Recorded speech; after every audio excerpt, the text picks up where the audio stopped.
You are listening to the 11th most popular English cricket podcast at the time of recording. Who'd have thunk it? It got us thinking about numbers and rankings and these things to identify and measure success. We're not ones who like to do that too much, Trent, because we're setting ourselves up for failure in that instance. But what if we managed to break the top 10, the top 5 even? And then we thought, we don't have the funds to do a giveaway. So let's do a sort of pseudo giveaway of your body. That sounds awful, but they'll understand in a second. And of our collective dignity. What are your thoughts, my co-host, Trent Park? Firstly, Paddy, I live off numbers, mate. I've got a pretty meek-looking play cricket and mind cricket, but I live off numbers. So I've been watching these charts like a hawk. I got to thinking, mate, like how can we sneak in this top 10, sneak in this top 5, and maybe even hit the top of the mountain? But I was thinking maybe let's put our emotions, our body on the line. So if we crack the top 10 in the next year, what we're going to do for the listeners is we're going to run through play cricket stats and go through Frogbox, try through Frogbox, and go through every single dismissal we've ever had. And I'll tell you what, there's some absolute corkers in there. Yeah, I shudder at the prospect of it, Treno. Yeah. Honestly, that's pretty scary. I mean, the play cricket stuff's arguably worse because the Frogbox and the video, that's the reason, that's the excuse. Yep. Whereas the stats, they don't lie. Stats are for prats, Trent, but they don't lie. So I don't know if I particularly want the listeners to have that at their disposal, that URL. But I'd be happy to do that. I'd be happy to do that if we break the top 10. But I think there's got to be higher stakes for the top 5. Yeah, so I was thinking for the top 5, if we can crack the top 5, I'm going to get my father on here. As we all know, he's a bit cynical of a father when it comes to cricket. I'll get my dad on here to criticise and absolutely abuse every single dismissal I've ever had on Frogbox. And we'll clip it up, put it out to you, and have it live on YouTube. But that would be fucking awesome because he's got some words to say about my cricketing abilities, I'll tell you that much. Every single week, because he watches the highlights and stuff that you clip up for us. Hopefully no one finds our YouTube channel that we play for, because that's some grim watching. It's not going to be hard, given I'm wearing the kit as well right now.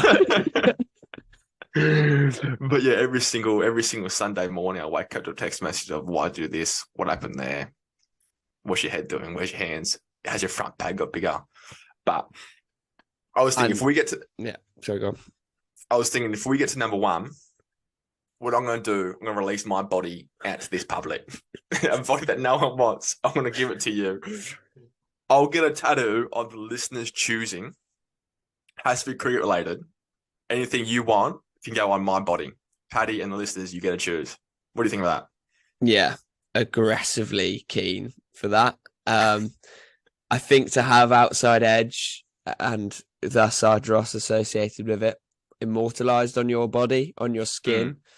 Do you have any tattoos before? Have you got any tattoos, or would this be a maiden outing for the ink? This would be red ink. This would be a maiden outing for the ink. I've got a clean body at the moment. I don't have anything else to do. I think they're pretty cool. You express yourself on your body. Yeah. But I just don't like pain. That's probably the most thing. So it'd be more of a punishment than a sort of task. Yeah, exactly. Okay. Yeah. Okay. Well, there you go. What would I go for at this moment in time? I'd probably, that really poor run of home form that you had for our club last summer.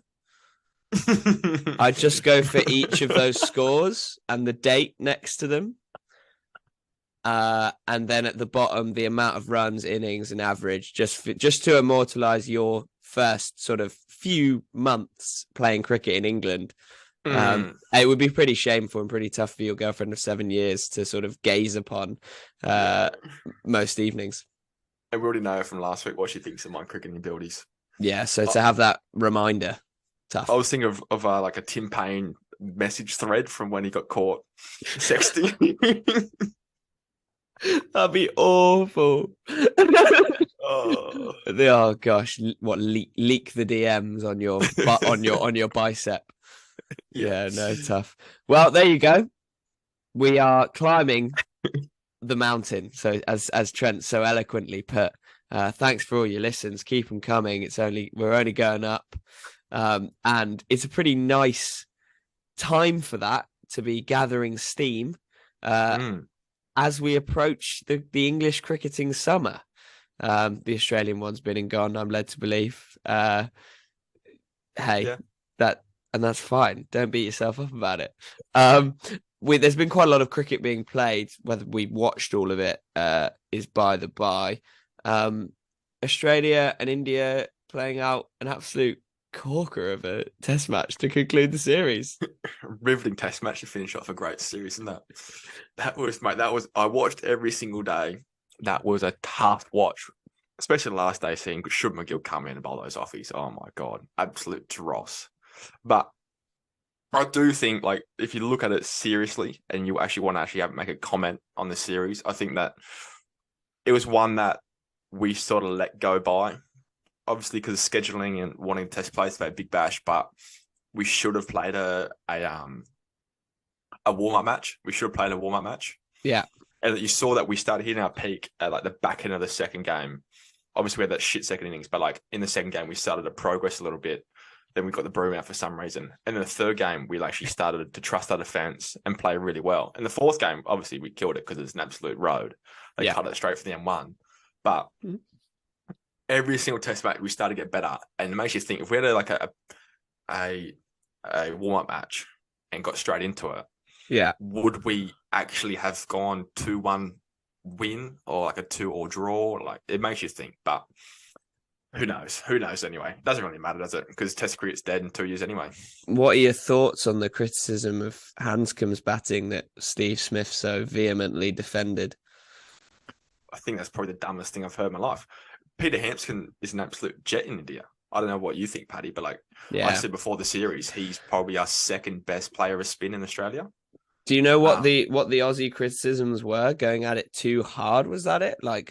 No, I think it was just on run scoring, which is an absolute shocking call because he's like second or third run scorer leading up to that criticism. I think the way he got out to Mohammad Shami, which is everyone's like, oh, I've seen this before. It's happened again in India, but it's like a one-off dismissal on some absolute ranked turners. Yeah, that he just sat outside leg deep in his crease, which has happened once again. But no, that was a good selection choice there. I'm glad it wasn't Matt Renshaw who done the same thing again. But I got to thinking though, on this last wicket in Ahmedabad, do you reckon Bazball would have made anything happen on that wicket, or do you reckon it's just an absolute road?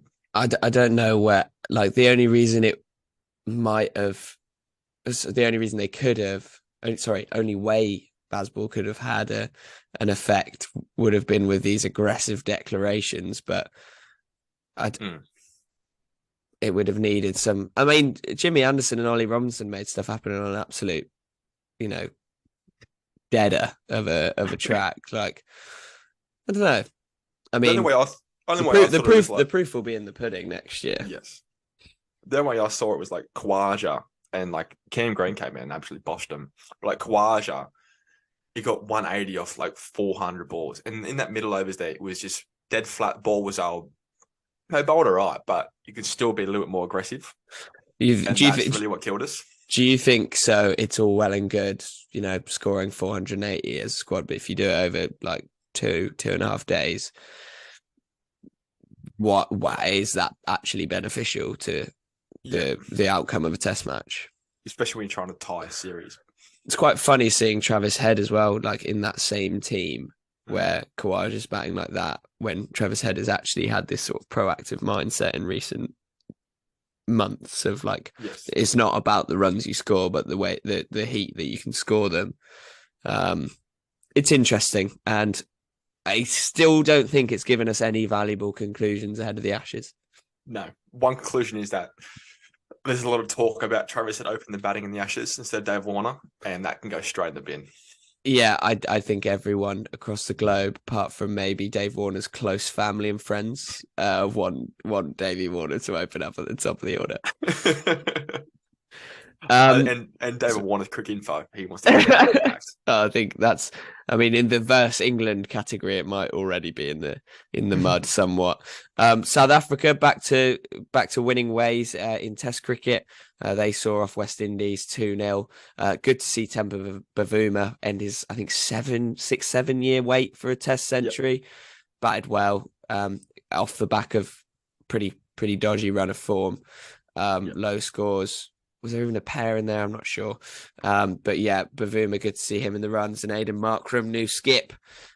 What a gun he is. And it's also good to see Gerald Kurtzer, who impressed really well in the SA20. He bowls heat.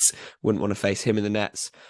He took a few poles in that 2-match series as well. Now onto the big one. Probably one of the best finishes to a test match that I've ever seen.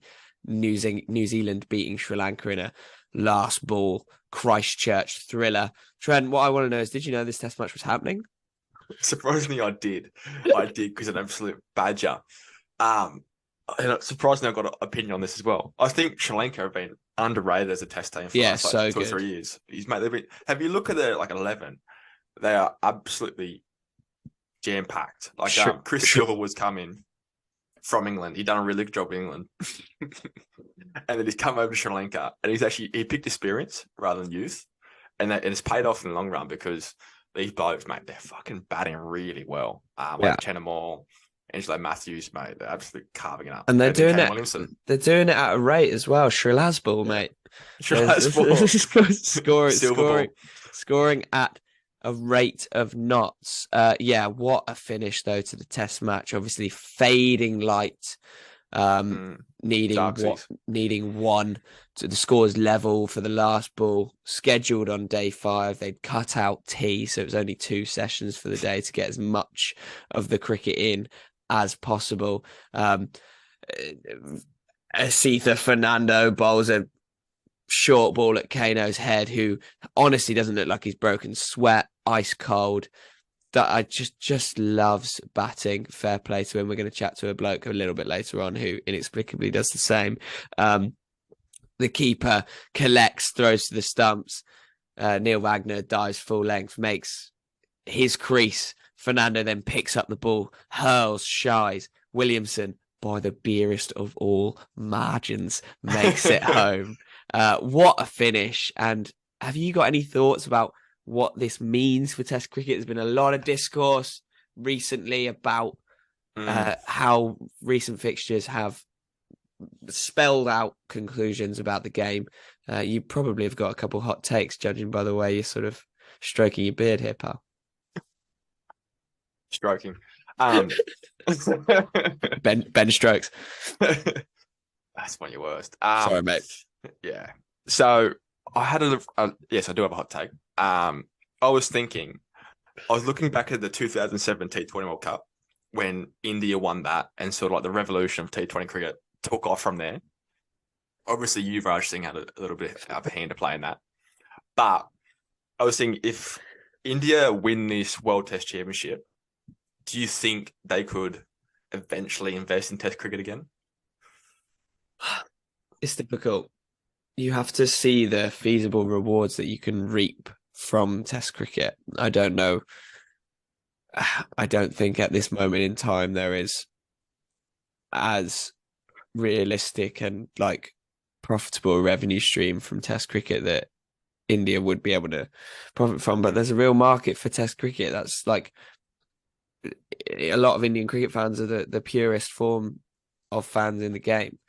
And outcomes like the New Zealand Sri Lanka test the other day, Neil Wagner with a aggressively swollen disc in his back and like a shredded hamstring, running scampering home for winning runs over the course of this sort of 5-day odyssey.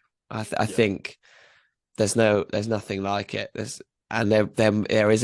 has been a resurgence. We are seeing more people engaging with it. We are seeing more people respond to it in a critical sense. and the love of it is returning a little bit. I think we will see that firsthand this summer, whether there is a marked difference like there was in 2005 in the Ashes, like there was, I don't know, sort of in 2019, but that it has just been for us, me as a POM, seeing an English public engaging with cricket. But I don't know, it's difficult. I'd like to agree with you, Trent. I'd like to agree with you, but I don't think there are I don't think there are sort of systems in place to protect the game of Test cricket against this sort of growing tour de force of franchise white ball stuff around the world, which is just always happening. You couldn't put it any better, to be honest. Now let's go from one meaningful series to the most meaningless one ever. Bangladesh versus England.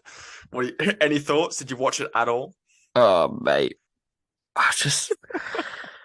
One thing I would say, Bangladesh are really good. They're a good World Cup. We knew that. And to say that losing 3-0 is like an absolute shambles is a little bit unfair, a little bit rich, and it's a little bit of an insult to Bangladesh at the same time. Yeah. Matthew Mott said it was a wake-up call. I think that's perfectly put. I think let's just run through it.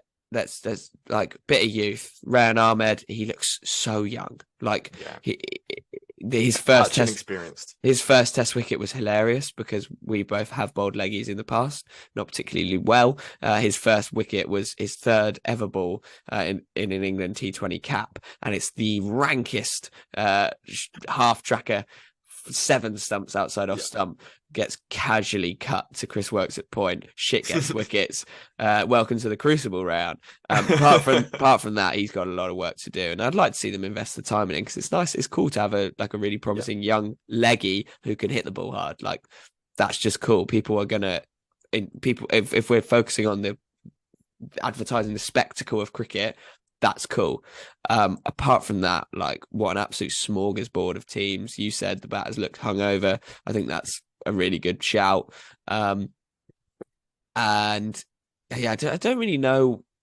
How would you rate England's winter? I know they've had this sort of 1-1 against New Zealand. What an advert for the sport. Amazing. Well done. Played unbelievably in that series against Pakistan. Won the T20 World Cup. But then they've had don't forget the bilateral series against Australia. You can't forget that, mate. The most meaningful ones ever. Almost escaped my mind, but you know what I mean. Like it's been great because there's so much buzz and excitement. But the cricket itself, thoughts? Underwhelming. Besides the Pakistan Test series and obviously the New Zealand one, but like I think especially the white ball gears have been a little bit underwhelming. I'd have to say. Despite winning the World Cup, obviously. Yeah, win the World Cup. But no one in Australia cared about it. That means no one else should care about it. Because when we care, that's when you should care. That's only when. So we'll care on the Ashes. We'll care on the Ashes. If you win that, we'll give you credit. But we didn't care. No, you won't. You'll say, do it. Do it. Can they do it in Oz? Yeah. Call them. Like, can you do it in the Crucible? Yeah. I don't know. Yeah, underwhelming. I'd say. Yeah. Good to see for such a good white ball setup too. Like you could literally lay out 3 different teams in Tests, ODI, and T20s and still be the best team in the world, I believe. And you've come out and you've had some pretty tough losses. I think it's a little bit underwhelming.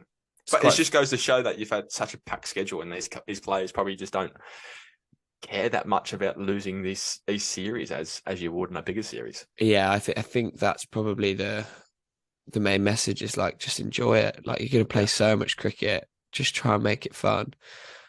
Which obviously, as numbers men ourselves, it's like, do you want to enjoy it? Like, can you just bring home some wins for us? But no, I'm only teasing. It's great to see. And I'm glad to see Bangladesh getting the results that, frankly, they deserve. Because, as we said, good World Cup. Litton Das is a good bat. Shakib Al Hasan is an absolute wrong and love it. And Tuscan Ahmed is a jet. Absolute jet. Yeah, so not something to beat yourselves up about, but I can't say I engaged with it particularly heavily, and now it's sort of and now it's sort of all steam ahead to IPL first. Looking forward to that, and then the summer of cricket. I'm Summer of Australia, absolutely baby. buzzing for the Ashes, and we'll have a lot of outside edge related dross to go with it, without question. What I do want to do though is just hark it back. It's now March, midway through March. We're rapidly heading towards April. You know what that means? It's pre-season time. We netted last week, Trent. I think it was the first time we'd actually seen each other face to face in months because you've been gallivanting around Europe. Yes, I was basically just getting away from you, or trying to anyway. Yeah, so I finally sort of reeled you back in, cast the line. We had a little winter net indoorsies. How did you feel out there, pal? Disgusting. I don't think I felt, because that was my first bat of the season either. I had 2 before in the Oval. And I've come out there on Thursday, had like 2 weeks off, been crook as a dog, and walk in there. And honestly, I was batting the wrong hand. I felt like I was like switched the hands over, batting with a stump as well. It was just disgusting, mate. You watched me batting there. How bad was it? Like objectively, like if you look at me as objectively, what would I play? Well, my first 2 balls, bearing in mind I'm not an off spinner, mate. I chucked one down. You sort of, I think you went pretty bottom-handed, pretty heavy, didn't get a lot of it. And then the second ball, 2 right-handers, I got a little bit something on it. Then you swang for the hills. Put your shoulder out. You wanted to put me into next week, even though there was a net in your way. You swung so hard, and then it cannoned into off peg. And obviously, I went a little bit ballistic. Nobody else really cared. I could see that a little bit of you died when that happened. And then a little bit later, you go, Paddy, can you feed me some through the bowling machine? And I'm like, yeah, of course. I can throw down sort of 70 mile an hour on a half volley length on 5th stump, and you connected with about 30% of them. So hey, I'm not going to draw conclusions from that. You can do the math, but I was just so happy to be a part of it, Treno. I don't know what's worse, missing 70 miles an hour half volleys, or getting bowled by you like that. I look back on that now. Getting bowled by me, mate. I look back at that now and I think, I should reevaluate why I'm here and what I'm doing over here. I haven't bowled off breaks for maybe 10 years as well, Trent. Yeah. Anyway, that's a great time to segue into Village League, isn't it? I will also say that I forgot my kit, and everyone found that quite funny. Conveniently forgot your kit. Yeah, so I just bowled for an hour and a half. Nobody wanted to see that either. Anyway, Village Moment of the Week, pre-season. Take it away, Trent. So I was looking into how I performed on pre-season, and just, as a sad scroll was scrolling through Twitter, Instagram, all the usual stuff. And I came across this absolute classic of a video. This absolute badger is in the nets, facing up, and one of his mates bowling. And I don't know what he's trying to do, where he's trying to hop on the front foot or the back foot. But in the process, he falls over, and as he's falling over, he headbutts the ball. Just so ridiculous. Like, to be fair to them, they always say you lead with your head. Your head's the heaviest part of your body. Take a big stride, the rest of your body will follow. He's taken that a little bit too literally. 5 runs? No. I always said to my kids, a coach, I said, look, head to the ball. Head goes to the ball. And he's listened to the Trent Park School of Coaching pretty rigorously there. Go to the socials, find that. It's hilarious. We're going to have a backlog of village moments as we approach the English summer, Trent, and I can't wait. We're going to go from all these bogan Aussie clips to these dusty village ones. There's going to be rain. There's going to be some porridge pitches. It's going to be golden. A lot of gears. So yeah, I'm looking forward to it. Maybe a bit of stuff from you. Might pull some archives out. Yeah, I mean, less said about that, the better. Let's move into the interview now. We had the absolute pleasure of chatting to one of English domestic cricket's, and hopefully in the future, English international cricket's hot prospects, Ali Orr. He plays for Sussex, opener, and he's an absolute gun. I think he's just 21 years of age, turning 22 in a couple of weeks. So we'll have to wish him a happy birthday for then. He's had a really good couple of years for Sussex, opening up with Tom Haynes' young side. They haven't done that well in Div 2, but boy, oh boy, has he scored some runs, including the first ever double ton by a Sussex player in a List A game. Off, I think that was 161 rocks, 11 sixes, 18 fours, helping his side to 397 for 5. Those are good numbers. Those are really good numbers. Really lovely bloke as well. So we didn't actually touch on the double ton that much anyway, because it's what do you say? There's a lot of chat on it. He was actually concussed a couple of days before he did it, or well, there was a worry that he was, and he had to. The protocol demanded that he was asked where he was. He was like, "I'm in Taunton, baby. I've got this." And he wore 3 different helmets and bludgeoned his way to a double ton. But anyway, we had a chat to him about what he's up to, what's next. There's time in Australia, batting with Rizwan, Pujara and Mohammed Rizwan, and Steve Smith, your old pal Smudger, coming into the Sussex setup this season. What a keen, avid young cricketer who loves cricket far more than we do. Hence, he's in the right job. Yeah, it's probably the most evident thing, especially when we done the draft, was that how much he actually loved to bat, which is so good because that's what you want as a professional cricketer and leading into the baseball era of like an aggressive batter who loves batting for a long time. And then we were like, oh, okay, we don't love batting that much, which proves that we're in the right field, mate. Yeah, that's probably the sort of interview requirements for playing 3rd 11 club cricket. So there we go. But yeah, without further ado, I reckon we get into that chat with Ali. It's been great to chat with you, Treno. Looking forward to Nets this week. Hopefully fortunes can be turned around. But yeah, without further ado, enjoy our chat with one of England's hottest prospects, an absolute gun, Ali Orr. Hi, I'm Ali Orr. I'm 21 years old and I'm an opening batsman for Sussex County Cricket Club. What a guest this week we have on, Treno. Ali Orr, absolute gun. 12 first-class games with Sussex last year, over 1,000 runs, nearly averaging 50, a few tons in there, and also Sussex's first double ton in one-day, List A, I should say, cricket. Now, I've obviously stroked the ego there a little bit, Ali. Got you straight off the bat with some numbers, which I know we love on the podcast. You've also mentioned about Alistair Cook. He's your idol. I met him a few weeks back, regrettably got him on the pod.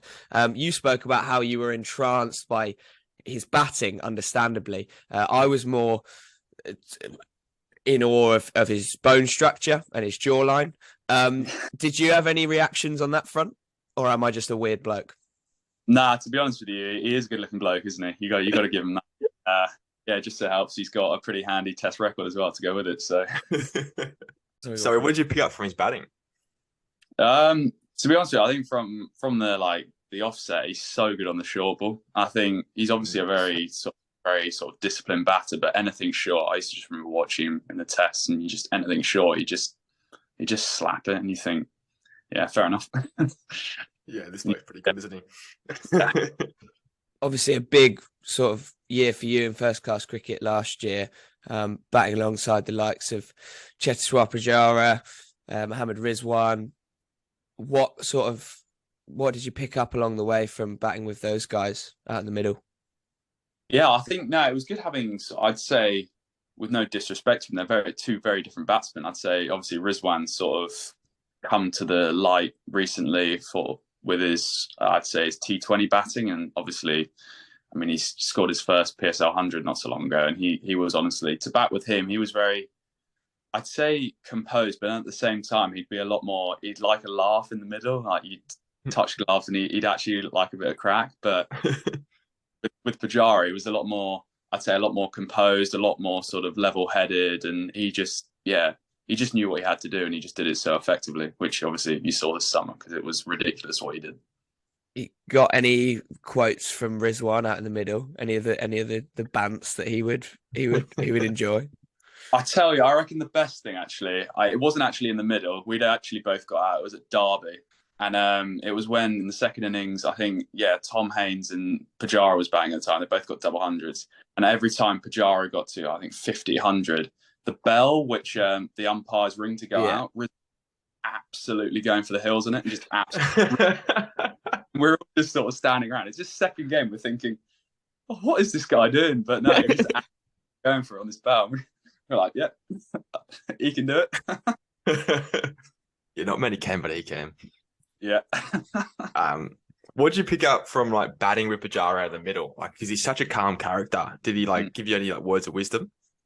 Yeah, he I'd say it was actually quite weird because he came over and you thought, yeah, he's a red ball player, but then actually, obviously getting him in the white ball as well, like for him, like he was actually really excited to play white ball because he sort of the way he put it, like he hadn't played white ball in a long time, and I think white ball for him there was a lot more sort of excitement with it, whereas red ball it was a lot.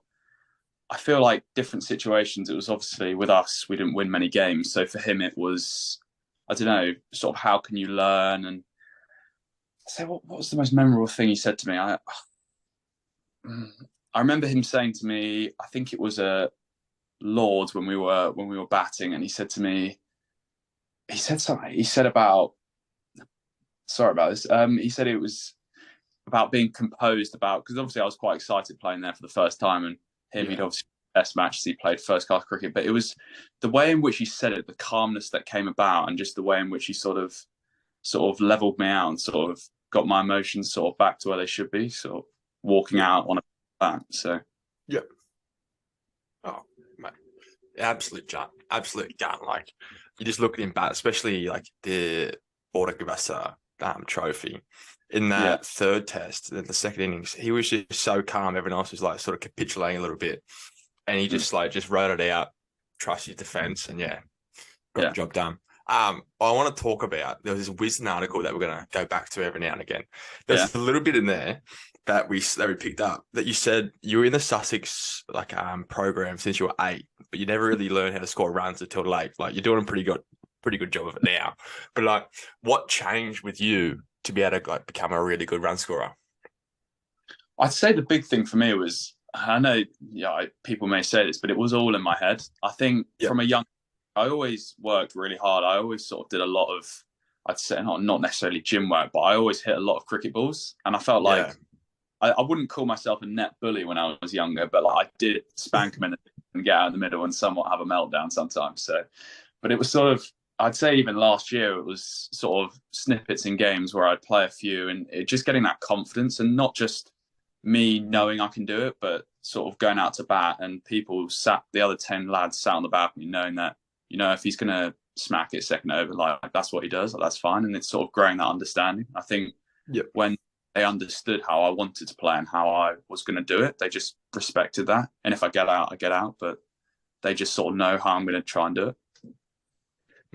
You've also said before, this might be something you've gotten over now, Ali. Do let me know if not.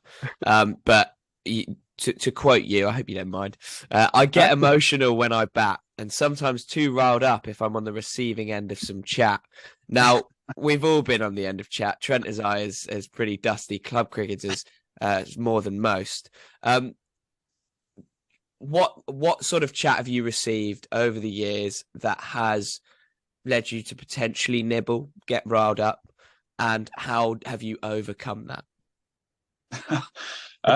Yeah, it's funny you say that, actually, because I got pulled aside in the nets in pre-season a couple of weeks ago, and they told me to try and simmer down a bit because I back to Australia and I've been sort of like, I was just sort of, I don't know.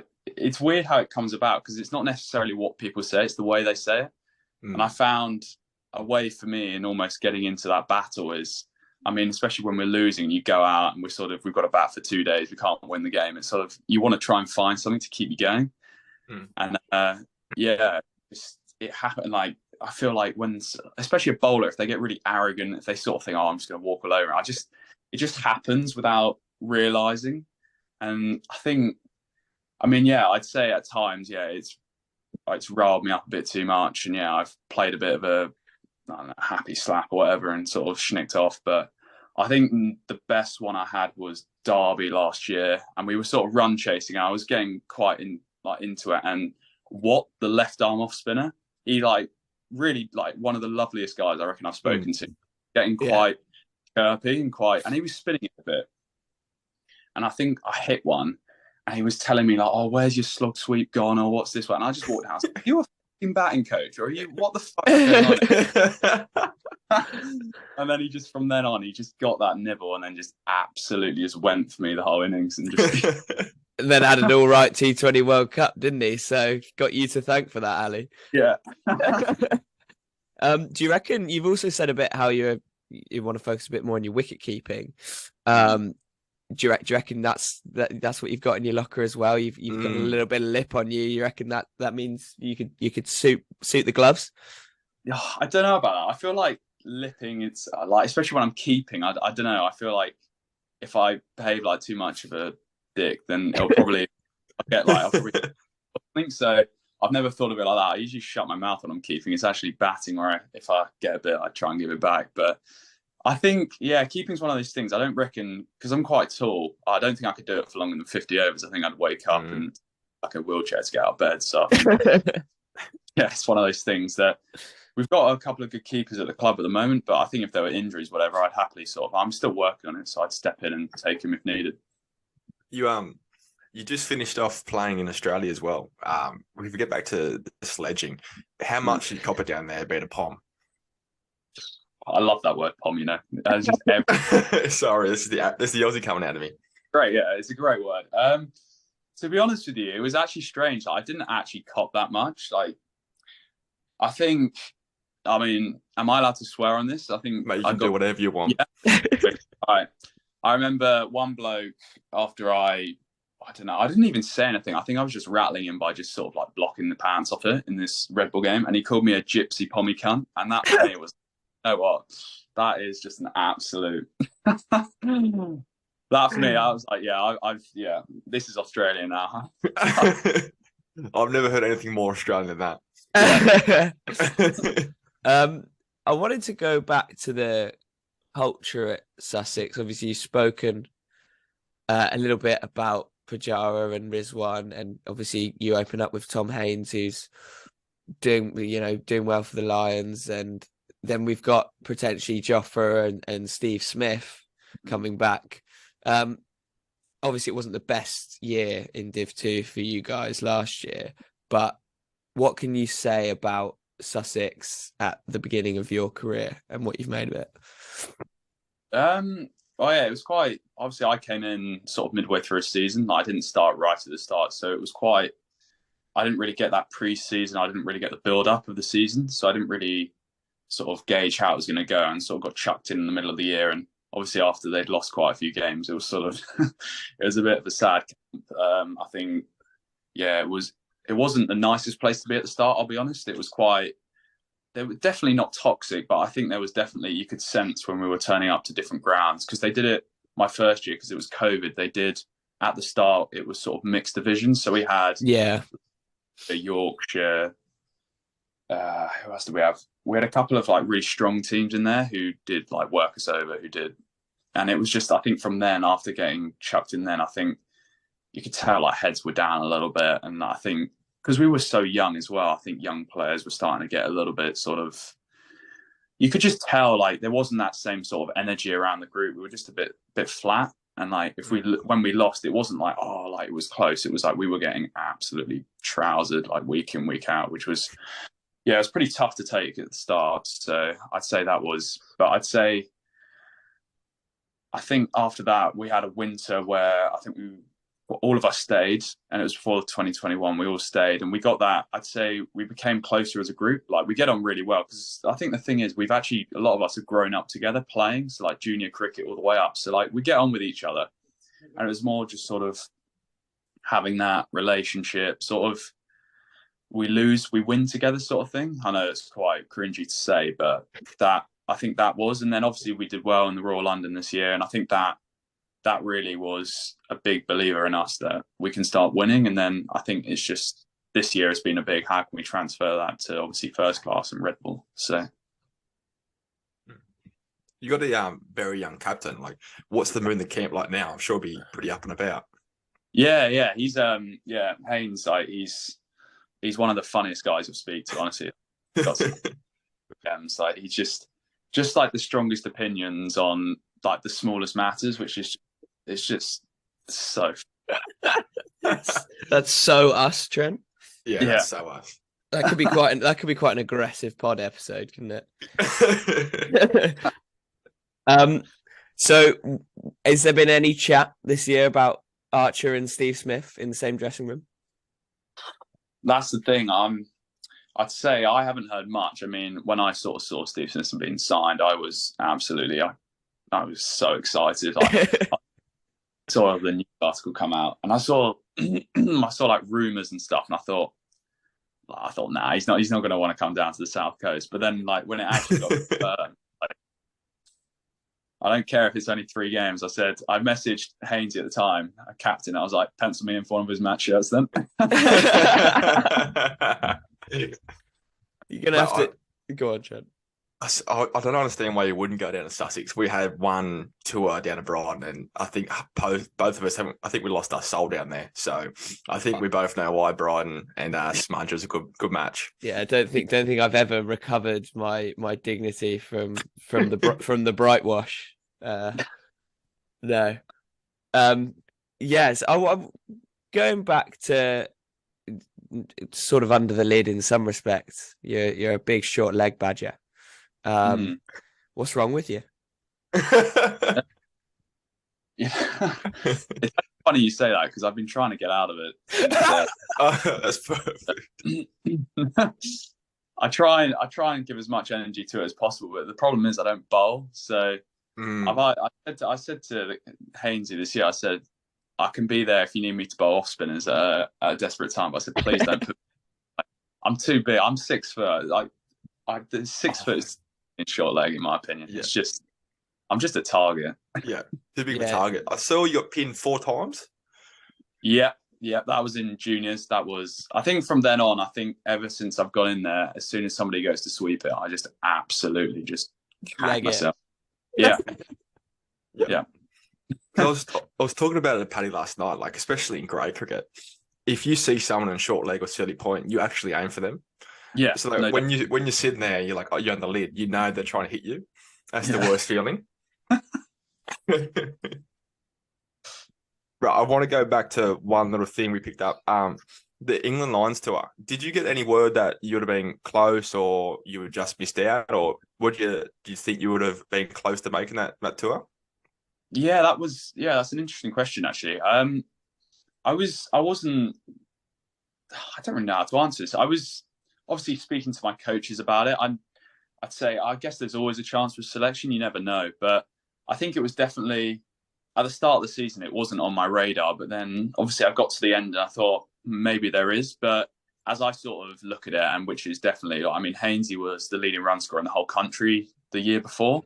So he obviously led it and didn't get on a Lions tour, which was like very disappointing for him. And then for him, obviously, to get 900 again, I mean, he was obviously above me in the rankings, whatever. And then you sort of look at it as an opening batsman and haven't really batted anywhere else since I've started. There's only one other place. And there's obviously 2 guys who've sort of been in the test team, sort of being around that. So I think it was always tough. But I think I haven't had direct contact, but from speaking to guys, I think it's more sort of, as the old saying goes, like same again, like just keep that going and keep sort of performing. Then obviously, like naturally that'll come round. So, do you have any inkling as to why that may be? Div 1 bias? Like, what do you reckon? Yeah, no, I always thought, like, is there a Div 1? But obviously, don't think so at all. But well, yeah, I'd say Div 1. I'd say if you look at the setup of some of the teams, you'd argue it is better. But then, I mean, there were 2 guys from our club who were in the Lions and actually probably out of some of the best out in Sri Lanka. So, yeah, I don't necessarily think it's that. I think it's more just, obviously that was my first sort of full season. So I think naturally, like, you don't want to sort of too early, things like that. So, what do you want to focus on mostly? Do you want to focus on white ball cricket, red ball cricket? Is it, or your all around, whatever? Yeah, I'd say definitely all round. I'd say white ball helped me massively in the red ball, which I'd say coming in, I was definitely more of a red ball. I'd say I was more sort of quite a disciplined sort of, I'd say, really compact player. Whereas when I started playing a few more T20s, and I thought, it's quite fun to play a few of these shots. Red ball, you look at the field, like, Bloody hell, there's a lot of fucking gaps here. I'm Yeah. Were you conscious of like the changing landscape of cricket and like how it's gone to more domestic franchise leagues, like growing up when you hit about 15, 16 to build that white ball like versatility? Yeah, I'd say think even more now. You've got the 100, and you look at that and you go, like the lowest bracket's £30,000. You think, oh, that's quite a nice payday. But obviously, like a competition like that, like I've watched it, and I think it's a really cool idea. And I mean, I obviously have aspirations. I'd love to play in it, and yeah, I think there's definitely a side of franchise cricket. I'd love to experience that.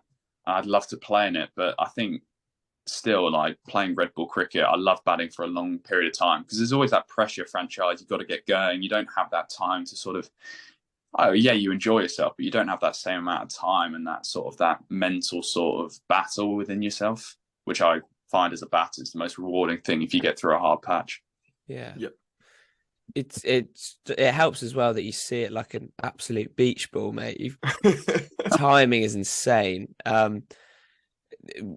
We talk quite a lot on this podcast about dad stuff. Your removal for what was it, 198 few years back. You come home. Can you just walk us through your interaction with your father upon the moment that happens?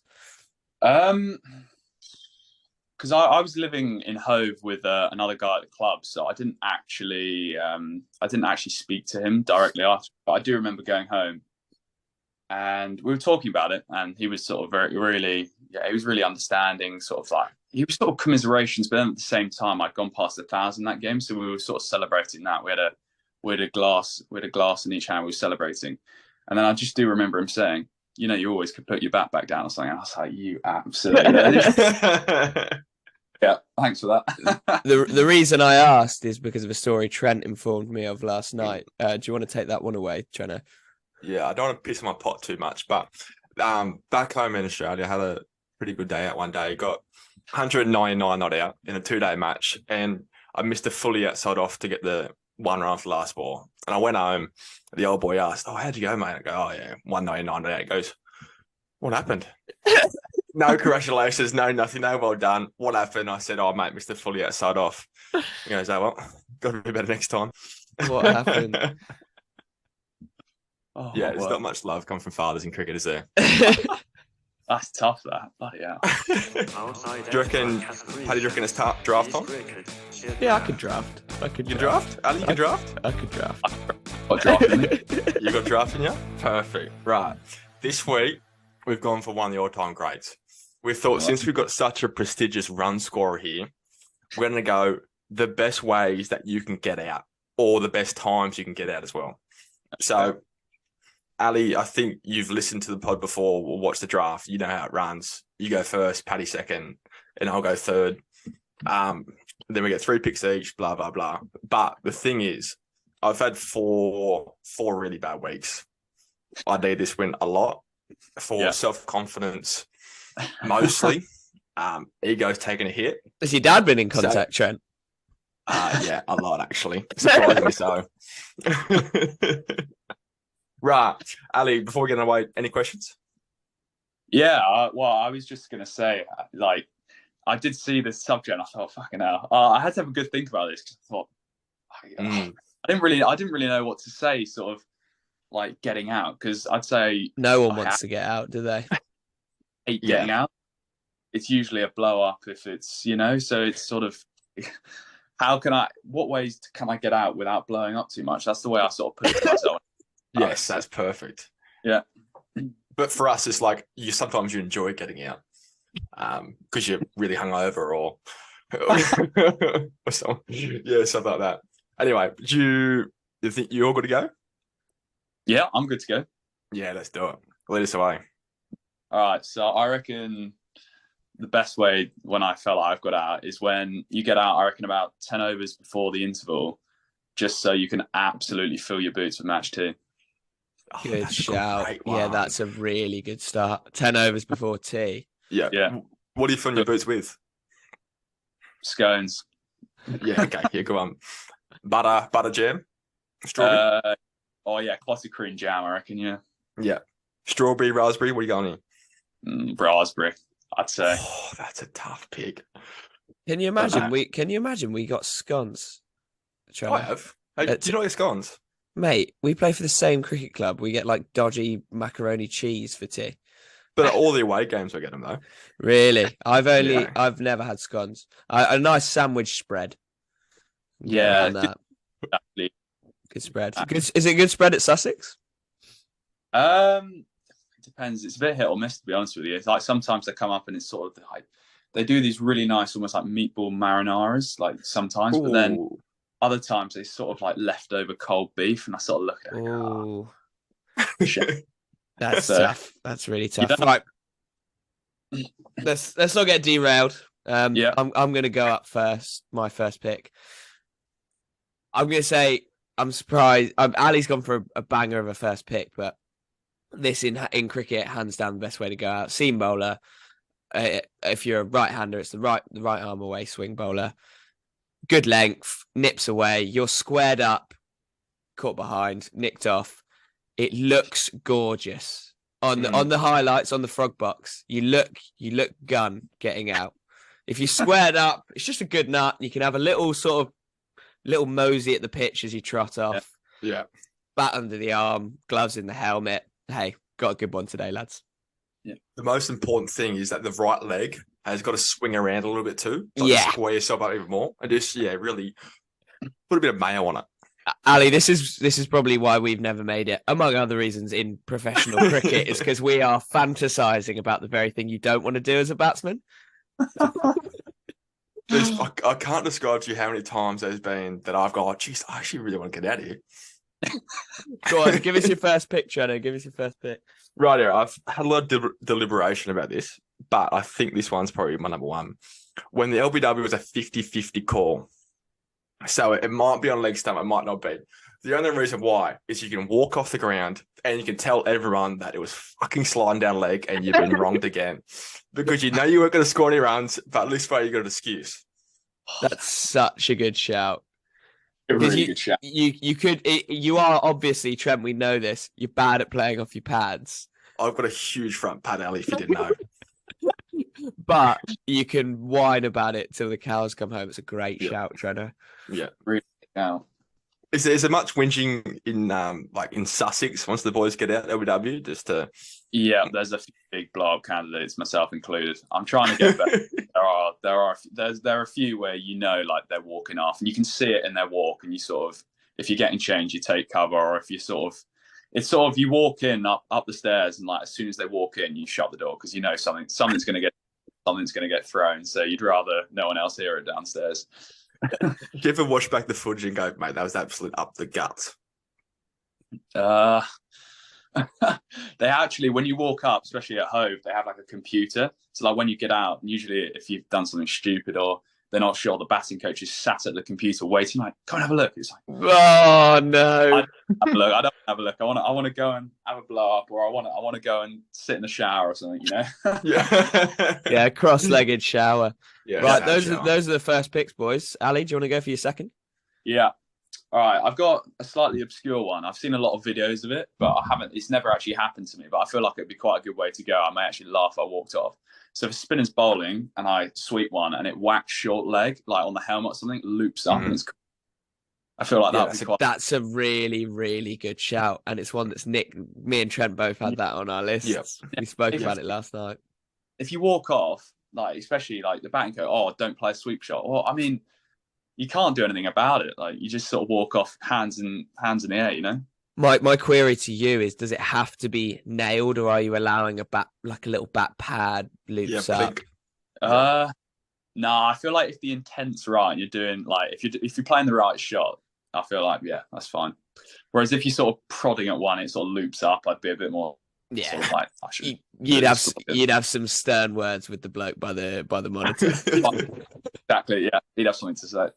My second draft pick, similar vein to my last one, but it's one that just stays really low, and this just one that slides. Little daisy cutter. You're poled LBW, whatever.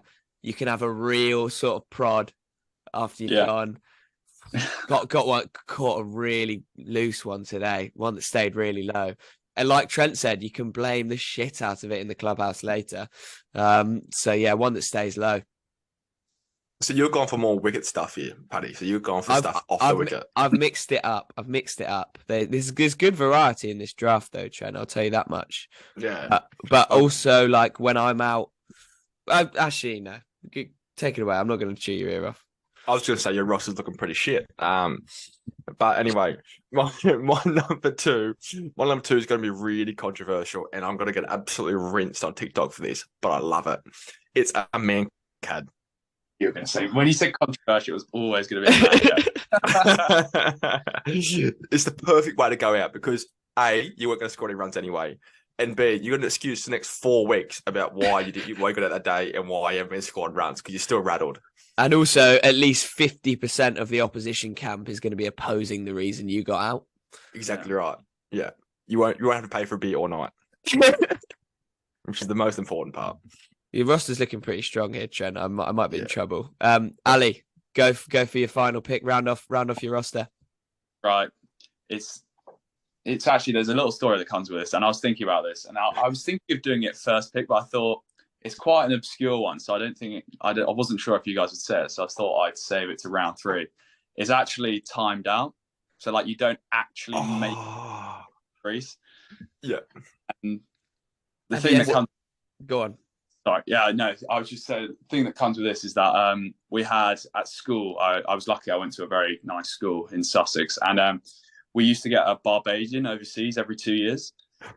And his first game for us, really, really cold day, he gets his pads on, he's ready to go out, he's batting at 6, and he's walking out to the crease, and he stops, and we're like, what's he doing? Like, one guy looked at me, he's like, is he praying? And we're like, what the fuck's this guy doing? And he stops and freezes, like his whole body cramped and literally like fell back, like that, just like fell over. And because he didn't make it to the cricket, he got timed out, and we were all like, he walks back in, like gets carried back in. Honestly, we're in the change rooms, like trying not to laugh. Like we're getting him bananas, we're getting him like salt drinks to try and like make him uncramp, but we're just there pissing ourselves. Over to play cricket, and he got timed out in his first game. First game. First game. Insane. Did you leave the bowl first? Yeah, no, we bowled first. And we were chasing as well, which I think made it even worse. Like we were like, "God, mate, go and smack a few for us." He just didn't make it. That's phenomenal. Like, also, how ruthless is the umpire to time a bloke out when the whole body's cramped up? Didn't make it. Oh, gee. Good gears. It's a good roster. Good one to finish on. I hadn't crossed my mind. My third pick, semi-inspired by something Trent uttered before. It's the hungover tour dismissal. We spoke about Brighton. We spoke about Sussex. There were 3 games in 3 days when we toured last summer, and not one of them did any one of us want to bat. I think I got the pads on twice, maybe. And gosh, when you're out and you can go back in, settle into a few mouth beers. Yeah. No better feeling. Hungover tour dismissal. That little West Indian overseas bowler for who was it?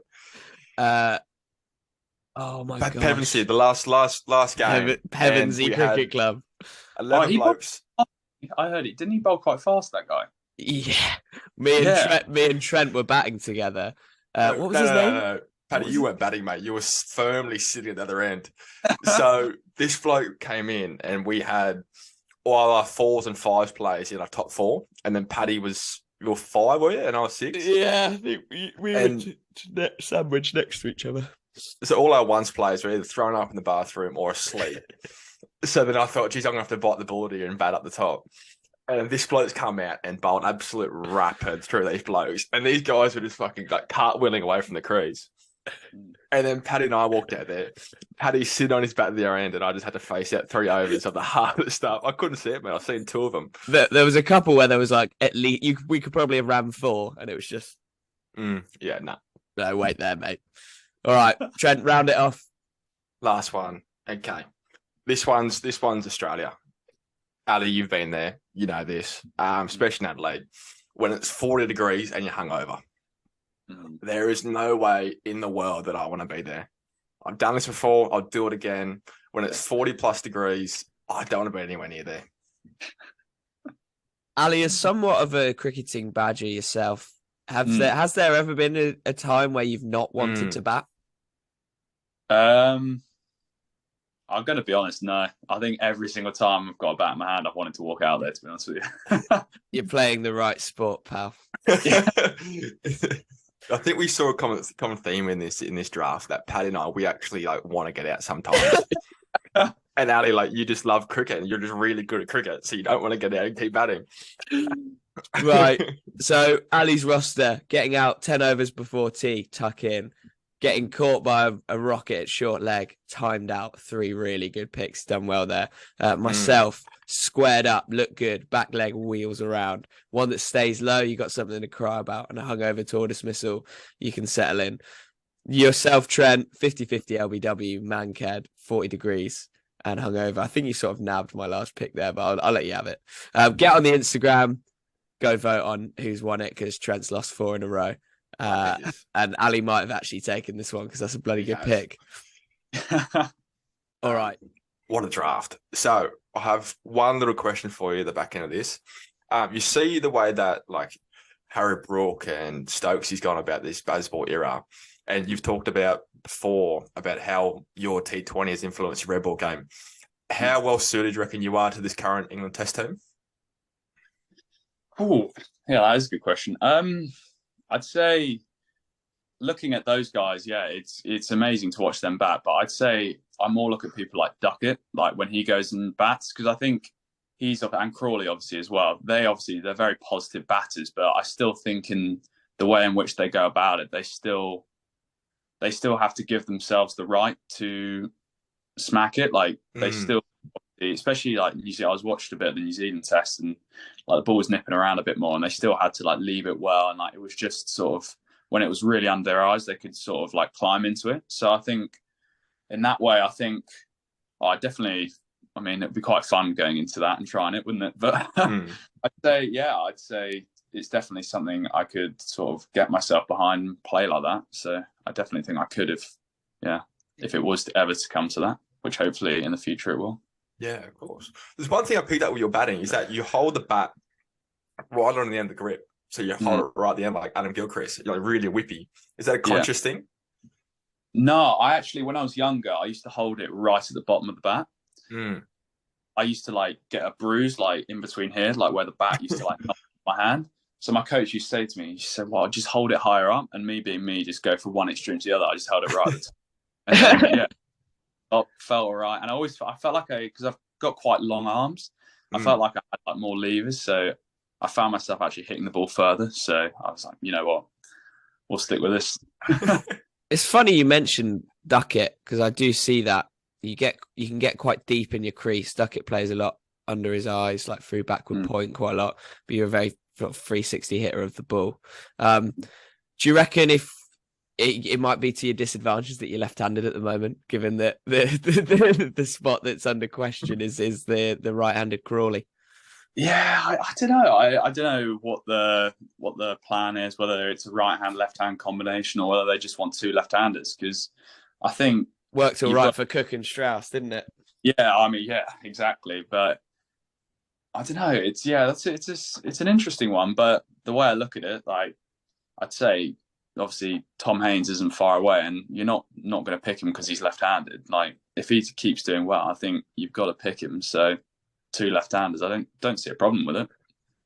Let's talk about what's up for you this year. Pre-season round the corner. You've come off the back of a pretty incredible year last year.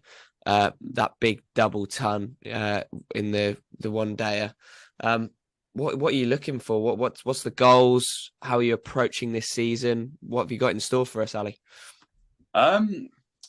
I find it. I've sort of been trying to set goals, trying to sort of look at it that way. But I find with goals, especially doing them sort of numerically and doing them sort of actually trying to set runs or averages, whatever. I've always found myself actually sort of it never sort of ends well, because if you start well, you think, oh, actually I can do more than that. Whereas if you don't, it always seems so far away. So for me, it's sort of almost, I'd say the big thing for me is just sort of having sort of short-term goals, which leads to the long-term. So for me, like at the end of the year, like I want to get on a line store. That's my overall, that's what I want. But in order to get there, like I know I've spoken to Michael Yardy, who coaches the young Lions, obviously played for Sussex, like one of the nicest guys. Yeah. Love, like, and he's really good. Like, I've spoken to him about it, and we've just talked about sort of setting like small goals, like staying really level-headed, staying sort of just having like. So for April, obviously the ball's probably going to do a bit more. So sort of my goal is just to dominate my off stump, and that's all it is. Whether I score runs or I don't, just can I sort of measure myself on that? So if that, I know it's a bit, I don't know, it's not really a direct answer, but no, for me, perfect. Yeah. Treno, you got anything? No, mate, not at all. Anything you'd like to plug? Anyone you'd like to shout out for our 12 listeners, Ali? 13 now. Put me on the spot. I don't think I do have any shout outs. Oh, no, I'll give a shout out to my club in Australia, East Torrens, who were very kind and very kind and welcoming to me. And Paul Treglone in particular, who was the guy I stayed with. And yeah, I hope his family's well, and I hope his 2 huskies doing well, because they were the best dogs I've ever met. How was your time down under? Good fun? Yeah, it was good fun. I'll be honest with you, I had a bit of a stink with the bat, but it was a good experience. And like, to be honest with you, like more than anything, it was just like managing expectations and almost managing that sort of. Because coming into this summer, like I've spoken to people about it, there's probably going to be a lot more expectation on me now. So it was almost like an early sort of experience of that, and sort of how people sort of treat you and how you need to sort of cope with that. Because yeah, Bruce, I didn't really cope with it very well and sort of sweeted myself a bit. So yeah.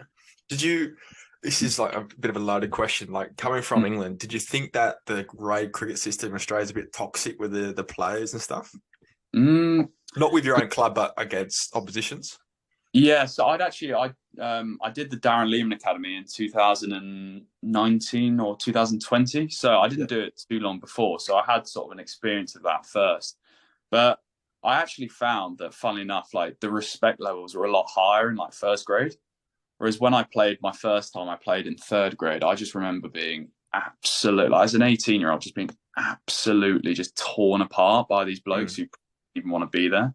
Yeah. Whereas when playing sort of first grade, it was more sort of like you're there to play cricket, and obviously the stand there's obviously very good, and it's sort of hard cricket. Like people go at you, but at the end of the game, it's sort of like everyone sort of comes together. You have a chat. You sort of, it always feels like there's good intentions there. Whereas sort of when you play the long cricket, sort of like you piss off at the end of the game. Like there's no real like. It's just like people just try and ruin your Saturday. So it's like, all right, well done, mate. And they normally do, to be fair. Yeah, they do. Yeah, they get the job done week in, week out. Because that was the thing I found, like coming over here. Maybe it's from where I'm from, New South Wales. Like, it's so friendly. Yes. I've walked into Surrey, where it's probably the most affluent area in the world. But like, everyone's so friendly. There's not much sledging. If there is, it's more classist, if anything. Yeah, exactly. Yeah, I couldn't agree. It was sort of Australia, they pick anything to go out, whereas England is sort of, you got to do something really bad to actually get chat. Otherwise, they just sort of want to be nice to you, to be honest with you. Yeah, no, it's a bit off-putting. Yeah, we just have a go at ourselves, Trent. Yeah, very self-degrading, deprecating chat. Well, thanks so much for coming on, Ali. What we should do is we should check in with you later on in the season, get you back on after you've scored Sussex's first triple ton in one-day cricket. Best of luck for the year. We'll be following eagerly, and we'll catch up when you're putting them away, and hopefully not getting out 10 overs before T2 often. Yeah. Thanks, mate. Yeah, thank you very much, guys. Thank you.